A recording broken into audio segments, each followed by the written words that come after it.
Most surplus funds deals don't die on the list. They die because the proper paperwork isn't done after the family gave you permission to work with them. Because this is where the real work and the confusion starts. This is also where the trust gets built or lost. After a family signs with you, a deal can sit for weeks, months, or longer if you don't know how to guide it properly or how to direct the case from the beginning. In this video, I'm going to show you how we get surplus funds deals to the courts and through the courts faster without sounding pushy, desperate, or scammy. I'm going to break down why cases stall, what to fix and file before you send anything, how to explain and use the right paperwork, how to reduce friction, how to follow up the right way, and how to move a family from interested to ready to proceed.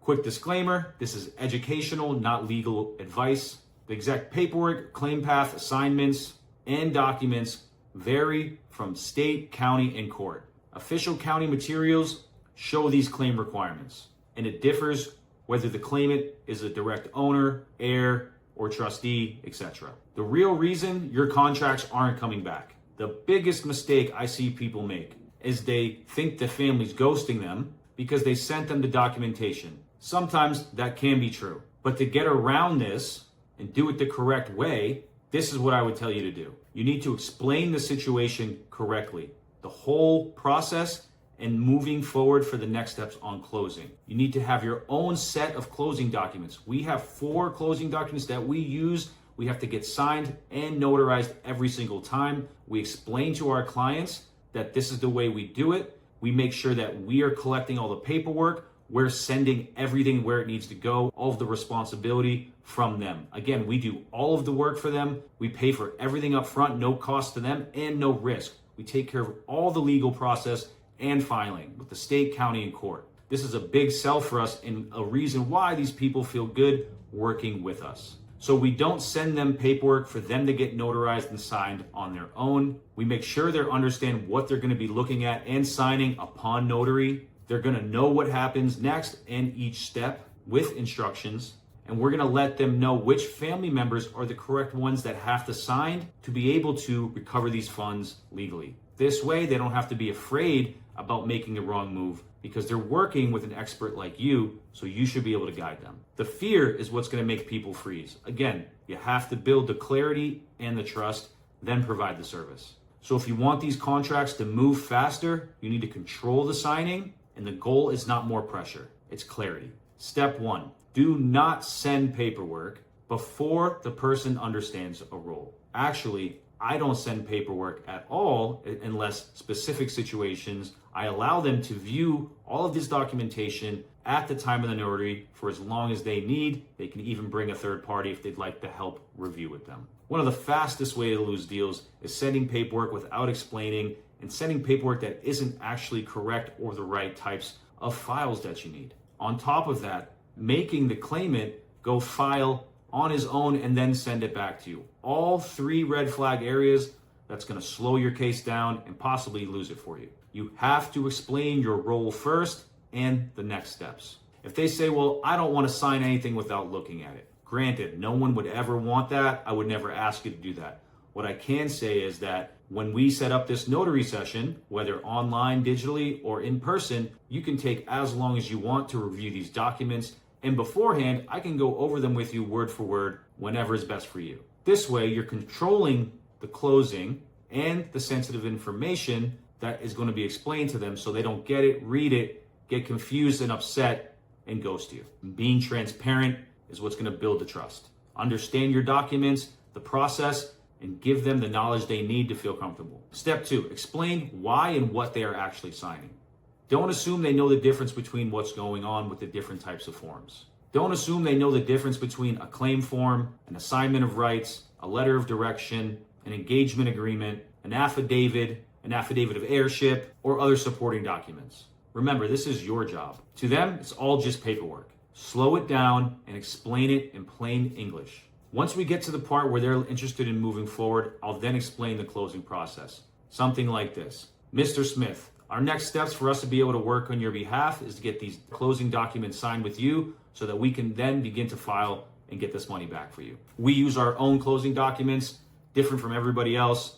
If you'd like to learn more about how we work cases, and we can reach out and talk later. But we have our 4 closing documents that we sign every single time. We explain it to them step by step and exactly what it's going to mean, going over the percentages that we agreed on that's coming to the company and staying with them, how the money's going to be moved, why it's safe, our working agreement together, power of attorneys over specific things so that we can act on their behalf, and making sure they understand the whole process before they open up this document or get something in front of them. That scares them, because if people don't understand, they usually get scared. And by scared, they're going to ghost you. All of this is just to reduce the fear and build the trust. And this really matters because forms are very specific in this industry. It's very niche. And one wrong form, one thing filled out incorrectly, you're not going to get approved. You're going to get denied and have to start the whole file all over again. This happens constantly. People get excited. They think they have a close and they want to just get the deal pushed forward. That's the wrong thing to do. You need to be diligent and make sure you're working with the right person, or you're going to be wasting a lot of time.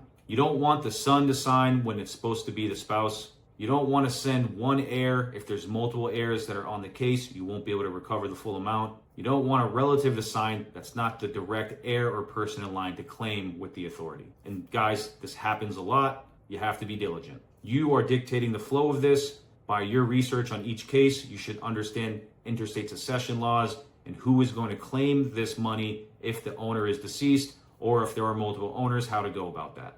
I have other videos where you can watch that we break down that process as well. But if the signer is wrong, there's no deal. Doesn't matter how fast you get the paperwork filled out. So before paperwork goes out, I want a clean answer to this question. Who is the correct person or persons who actually need to sign? Step 4, pair your agreement with a simple document checklist. Don't just send the paperwork, send a path. Every time we send a notary to do a session with a client, we send specific instructions to the notary to the T on what document that they should give the client first to read, and then what to do exactly after it's done, multiple places where to send it, confirmation once things have been finished. When the family understands the full document picture, they don't feel ambushed. When you have someone there to guide them along, like a legal licensed notary, they feel safer. When they don't have to do anything on their own, leave their home, go to somewhere to pay for something, to send something anywhere, they feel like that's service. So we hit all 3 areas. Step 5, remove all the friction from the process.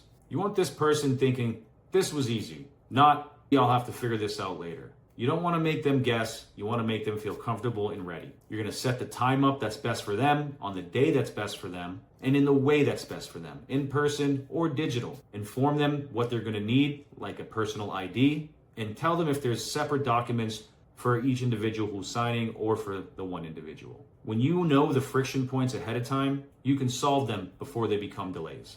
For instance, in certain states, when it's a deceased owner, you need to fill out an affidavit of heirship form. This has very extensive questioning. It can go very deep into the family tree, and not everybody knows these answers off the top of their head. But if it's not filled out correctly to the T or answered every single question, we are not going to be able to submit that file, and you are not going to get paid. And the family is not going to recover the money. So preparing them ahead of time for difficult family situations is very important. Step 6, use a clean send-off script. When it's time to send the paperwork, send it with clear instructions so the notary can take over and guide the client through the process. This is where you're going to sound professional and like a real operator. You don't sound desperate. It's not pressure. It sounds like process. And process is what creates comfort. Step 7, follow up like a professional. You want to give these people an update whenever you have one. Remember, if they don't know you, you're building trust every week and every update and every phone call. So as soon as you get something filed or you hear back from an attorney or from the courts, you want to make sure they're up to speed on the case and on the process so that they don't have to reach out to you. Step 8, the biggest reasons paperwork stalls. Number 1, the wrong person signed. Number 2, the family didn't understand the process and is giving the notary or the session problems. Step 3, you didn't send the correct paperwork or the correct instructions. Step 4, the return process on the documents feels complicated, or you put it off on the client himself. Step 5, you didn't explain your process or rule clear enough. Step 6, there's still an unresolved authority issue. You haven't verified debt, or maybe there's competing interests. These issues are super real in this niche.